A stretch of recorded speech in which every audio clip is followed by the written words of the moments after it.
Hey everybody, I'm Dr. Heavenly, and this is my good friend Dr. Jackie, and we have a special guest here, Dr. Damon. And our topic today is outgrowing our what? I can't even say it because I don't know nothing about it. Okay, so our topic today is when you outgrow your partner. Now, it's a real hard topic, but we thought we'd get a male perspective on this today, and so we invited Dr. Damon to be a part. And if you guys notice anything on Open and Honest today, watch Dr. Heavenly while Dr. Damon is sitting here on our set. So again, we're talking about what happens when you or if you were to outgrow your partner. We'll do some scenarios. Let's say you both started working at the same time and he became a big high executive in the company and he's hanging out with all the top board members, traveling all over the world, making tons and millions of dollars, and you still are working in your cubicle. And his thought process... Why your eyes open up like that, baby? I'm still your wife in the cubicle. I'm listening. I'm just listening. But he's now... His exposure is so much greater than yours, Dr. Heavenly. What happens when his thought process becomes, you can't understand when he's talking about Dubai and Finland and places that you've probably not gone because the company doesn't allow you to travel with Well, if we're together, I would hope that he pulls me along with himself.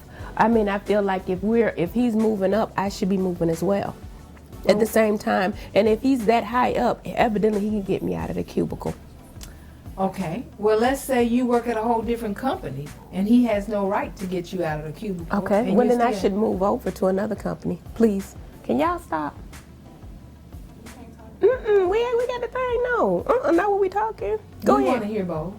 I mean, if y'all want to join in the conversation, y'all can, but having a separate conversation is kind of distracting. It just really is. I'm looking at the camera. I'm serious. I'm sorry. Okay, so outgrowing a partner, it happens every day, and I think I may not necessarily call it outgrowth. I may call it you just grow differently. Like what you want is different from what he wants now. I mean, he wants to dress in Gucci and Prada and Chanel, and you still may be shopping at the local clothing store. Doctor, what do you think? Who, me? You, yes. Oh. You the only real, I don't know. I mean, I really can't speak on it a lot because we've kind of grown together. You've kept it interesting, and controversial. I know that as much as most of us men, I'm sure a lot of guys out there say, yeah, I hate when she does this, hate when she does that. But if she just did everything exactly the way you want it all the time, you probably would get a little bored. So I don't really have that issue because we both have grown in our fields exceptionally at the same time. I mean, or different times. Heavenly grew first. I mean, we got out of school and she just took off, and I was still in residency. So I'm gonna let Dr. Damon be nice for a second, but now I'm gonna say, let's say, for example, not you, Dr. Damon, but the wife has come from the hood, for example. Not him. A neighborhood, come from that, right? Not you. A particular neighborhood. And she has not been able to excel to the level that you are and the understanding that you are. How do you deal with a wife, not you, but how would a man, and we'll reverse it, deal with a wife who doesn't have the same understanding as you? Teach her to understand. And she's teachable? Well, here's the thing. Marriage, the decision to marry is really important. So if you are thinking about marrying someone in your younger years, you got to think, is this someone who I can be with regardless of what happens later on? And sometimes you can't predict it. You can't always predict incredible success, but what you want to do is bring her with you in some way, fashion, or form, so that she understands these new exposures you're having, because she's part of you, And you are talking about a perfect world. All right. Well, okay. We can make it. Let me paraphrase. Just talk for me, buddy. But you know, it's like Basically, shut up. you know, even no matter whether it's perfect or not, you know, you if you want to be with that person, you've got to bring them along. You've got to talk to them. You got to say, hey, this is what I'm experiencing. This is what I'm going through. I want you to see this. And you think most men think like that, Dr. Daniel? No, I think most men go to work, make it happen, and come home and they tell their wives about what they've gone through. And I think a lot of us have adapted to a culture where it's okay for us to experiment with the world outside of our home. And I What are think, you trying to say, Dr. Damon? I think a lot of guys do what they do and Like what, Dr. Damon? experience life and maybe, you know, other people. And I mean, that's just being honest. So they cheat. A lot of people do. A lot of people. And so, you know, what you could do is you could just say, if you don't want to do that, then you have to bring your wife along, or you just have to be the guy that's different. And that goes back to character. I'm okay with being different from my friends or from other folks, you know, because it's bigger than just you and your wife. It's like if you got a fear of God, you know he can take away that success in 2 seconds. So no matter how far you've gone and what you've done, if God wants to settle you back down, he can. And I've always just been in fear of that. So what happens when a woman comes into great fortune, that she starts to work and she's making tons of money now? Let's say she got on a reality TV show or she won the lottery or something, and a woman's making tons more than her husband. Then what? Yes. Then he's got to be able to come to grips with that. And he's got to be able to define himself as still being a man, regardless of who makes And the how most does one money. do that? How hard is that for a man For to a do? man, right. Well, I did it for a long time. When we got out of school, my training went on for years. So I made a fraction of what she made. But did you know you were one day going to become that man? Yes. And you had a light at the end of the tunnel. What about a man who doesn't see that light at the end of a tunnel? You got to have confidence, and then you have to change the scenario of the game if you have to. Like if your wife is doing well and it truly bothers you and you're honest with yourself, tell her too, look, you're dwarfing me. I got to do something, and then go do it, you know? I mean, I know it seems like it's easier said than done, but if you look at it, it's really not. Like if you look at sports, well, I won't. Can we talk about current events or no? Certainly. Okay, so Tiger Woods, 13 or 14 years since he won his last, I think 11 years. you know, Masters. Look at the guy. He just kept going despite diversity, despite all of it. He just was like, no, I'm going to keep rolling. He had surgeries. He lost his wife. Controversy. I'm after sorry, controversy. he didn't lose his wife. He did things that enabled him not to be with her anymore. I get that, but still, it affected him. Yeah. And so he kept on going. All of us men have that. All of us as people have that. Now, ability. we talked a few episodes ago about postnups, prenups. Let's say the woman came into great fortune, she became a Hollywood actress and she's making millions and he's not. Should she ask him for a postnup or a prenup if she hasn't married him? So you're basically saying, should she say, look, I'm super successful, I did this, you shouldn't get any of it? No. What do A you mean? postnup gives an arrangement. She can say, I'm only going to give you 10% of my earnings should we get a divorce. Or I'm going to give you 30 or 50 or 40, whatever it is, should there be an agreement that comes into place? Because I feel you're not the same person I married. Let's say if you divorce me 25 years down the line, I'm not divorcing the person I married 25 years ago. So there could be an arrangement put in place. And, you know, I know we're off topic a little bit, and I enjoy having a male figure on our couch, is if somebody is making more money, and let's just say it's a woman, and she got a Hollywood role, and she's making $25 million on this, and she's feeling a little uncomfortable anyway, should she ask her husband at the time for a postnup? Yeah, she should talk about it. I don't know about the postnup and all that stuff, but you should talk about it. Now, if I you've need given, some legal documents, Dr. Damon. I don't want to have a conversation where I told okay, him. well you can, but like, let's say you have, well, you talk about it because that should precede the legal documents. Like if you just sit here, here's your new documents, that's pretty offensive because you guys have been kind of going through this thing together. Now, if the man has stopped his entire career and he has done everything he could do to promote what she's doing, because in the best interest of the family, that's what seems to be the better move, is supporting her, then probably he should take a role as she would if the roles were reversed. But if you've been doing your thing and she's, you know, unbelievably successful, I feel like, you know, if y'all separate, then you didn't have an active role in getting her there. Just being someone's spouse, to me, doesn't entitle you to everything that they have. Absolutely. But what about if it's the role reversed and it's the woman and the man has been incredibly successful and I done had your 3 kids and I've taken care of you and served you and I've been married to you 22 years and we decide to separate? Shouldn't I get half?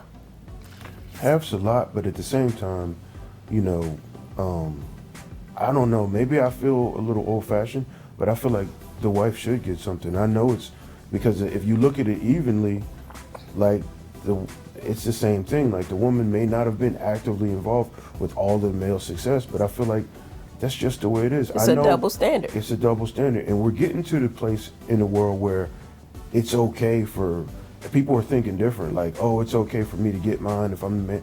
If you're a man, I feel like you just need to get yours because you're working hard. I don't feel like you need to.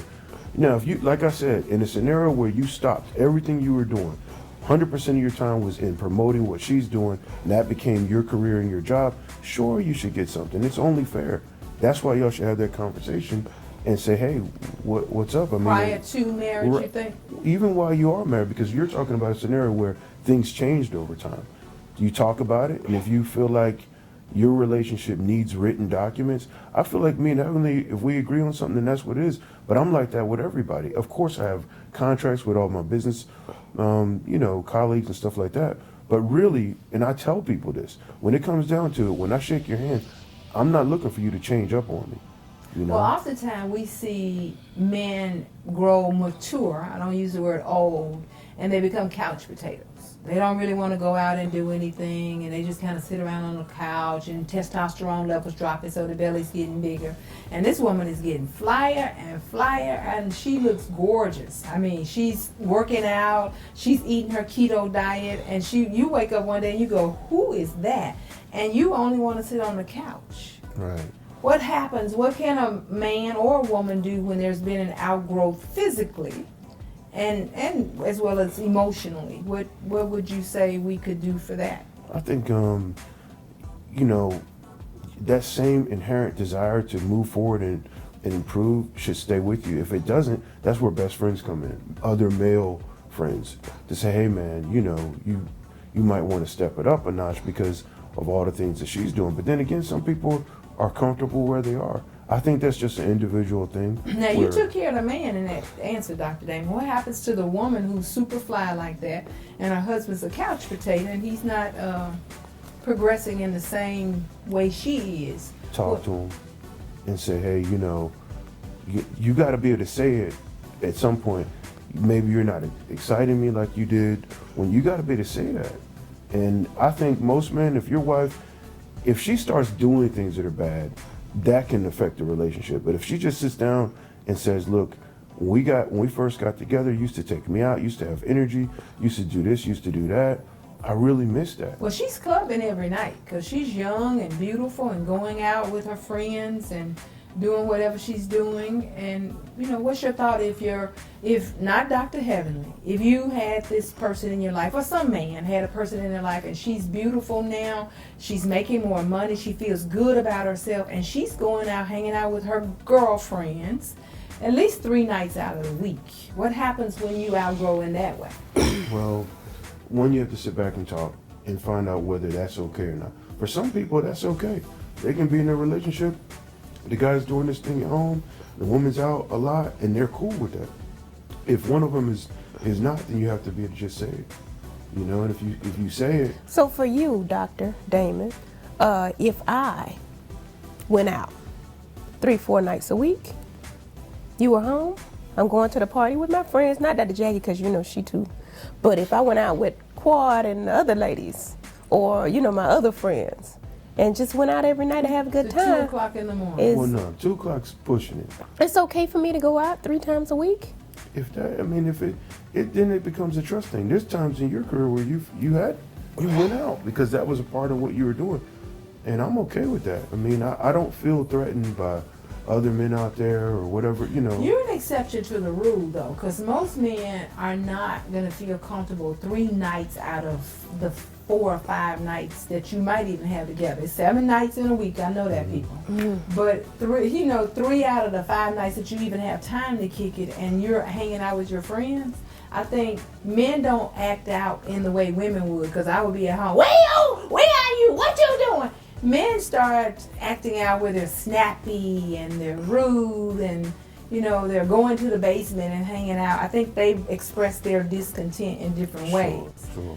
What can couples do, or what can people do to not allow that outgrowth that we're talking about to happen?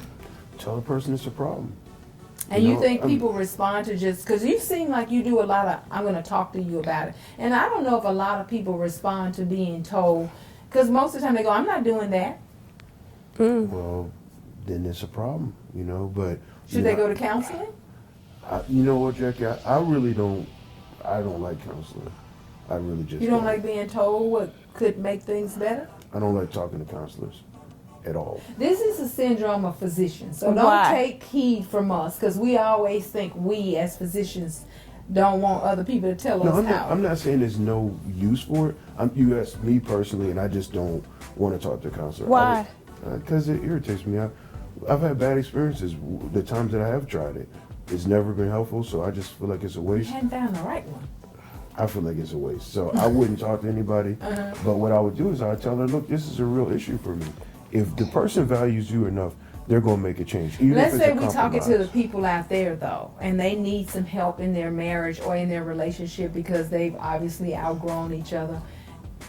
And they are not irritated by counselors, but it's not working. And they need some answers on what to do. Yeah, if you, then go talk to someone. But I've always felt like I'm open and honest, no pun intended, but open and honest enough to say what I mean, And I feel like Heavenly's always respected me enough to say, okay, well, he has a problem with this, so maybe I won't stop everything, but I'll compromise enough so that he feels important. Because if you're like, okay, my husband just told me, or my boyfriend, or whatever the relationship is, just told me this is a major issue, and I'm going to sit here and ignore it, what do you expect to happen?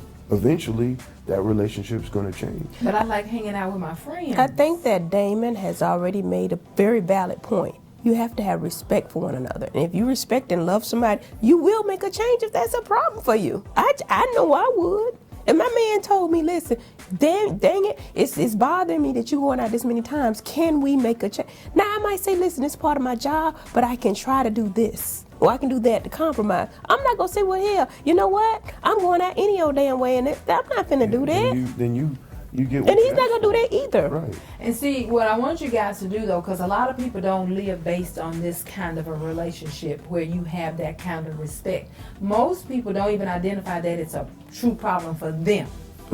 Like if your husband's telling you don't go out 4 nights out a week, but he's down in the basement doing nothing, and you're going to sit at the house, and he's in the basement, but he doesn't want you out, that's a little hard to say, oh, I'm going to respect him, and I'm going to go upstairs and sit down and just look Why at the don't you go down to the football. basement and be with him? Because he's watching sports and I don't want to watch it, for example. Maybe he can compromise too and say, you know what, instead of you going out 3 nights a week, go out 2, and me and you will go out 1 night. So is there a way that you guys as a couple, and anybody out there would say you can prevent the outgrowth that takes place?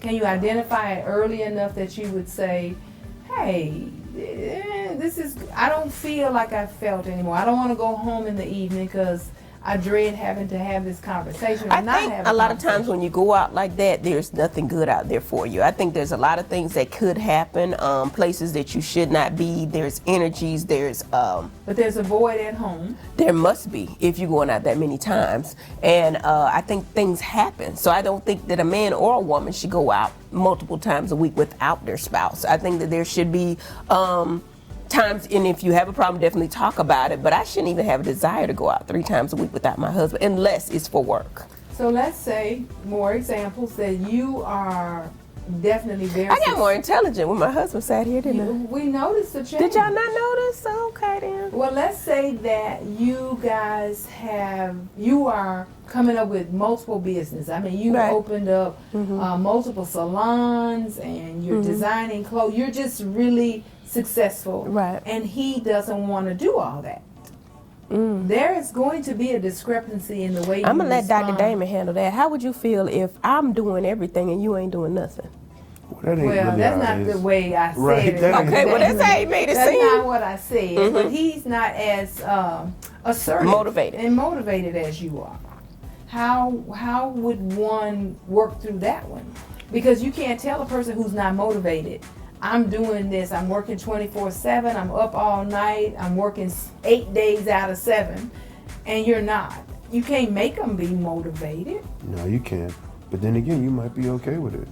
You might But be we okay. saying we're not. We're outgrowing them, Dr. Day. Then you got to tell the guy that and say, hey, you know what? Because I'm doing so many things, our relationship is just going in a bad direction where I feel like we're growing apart instead of together. And you got to come up with some sort of solution. And I to think the solution would be maybe you doing too much and maybe he ain't doing enough, so it's got to be compromised. Dude, you do some more and I do less and we're going to come together. But baby, I'm doing all that I want to do. I'm doing it. I mean, you doing a lot. I don't want to do all that. Then you got to make a choice, whether you're okay with it or not. Because there's stuff that Heavenly does that I don't, she goes out way more than I do. I just don't have a desire to go out like that. And I feel like I don't go out no 2-3 nights a no, week. but I feel like Maybe when- once. years ago when she first started doing all the stuff she does, I really enjoyed being with the kids, you know? And I feel like, you know, after work, that was my role. I took the kids out. I mean, every Tuesday I used to take off work and get them from school, and we would hang out until the time they went to bed. And that was just how we did it. I met a lot of women, though, who were really into the church. They go to the church 3 nights a week, and their husband or their guy isn't. And that's a hard one to say. How do you compromise on those situations? So there are a lot of situations when we're outgrowing or we become different people that you may not always have this smooth of a compromise. You guys, after 20-something years in marriage, have learned how to the yin and yang. But for a lot of couples who may have just connected, that's not as easy. We do have disagreements sometimes. I mean, it may seem like we don't. We do have disagreements. I do feel like I pick and choose my battles. I feel like we do respect each other, but sometimes we do have a stalemate.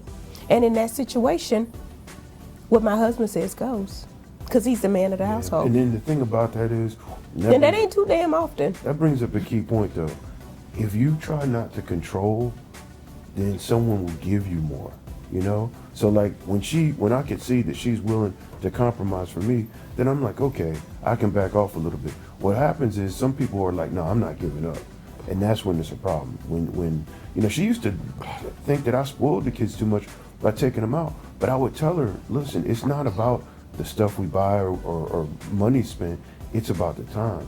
And then now that they're older, sometimes they say, Daddy, I really appreciate all this time we spent, you know, and like with her and Laura, like she spends a lot of time with Laura, and she spent time with like our kids when they were a little younger, but I think I probably had dedicated time more. One of us had to. So what we're hearing tonight, this has been open and honest with myself, and we're so excited to have a male on the couch who's super intelligent and super easygoing, that working through relationships is just that, work and compromise. You got to give and take, and when you find yourself giving too much or taking too much, there's an imbalance, and everything in life requires a balance. Absolutely. And having a balance is sometimes having to say no, and sometimes having a balance is having to say, I'll do that, and here you are. Yeah, and I think that's the key for a functional relationship is respecting one another, listening to them, having open communication. A lot of things are just not communicated. People stop talking. And when you do that, that's a method for disaster. I think you got to keep open. You got to be respectful, and you got to put yourself in that other person's shoes. But at the end of the day, you have to allow your husband to lead your household. And Dr. Damon is a successful pain specialist and addiction specialist. And if people wanted to get in touch with you, how would they get in touch with you?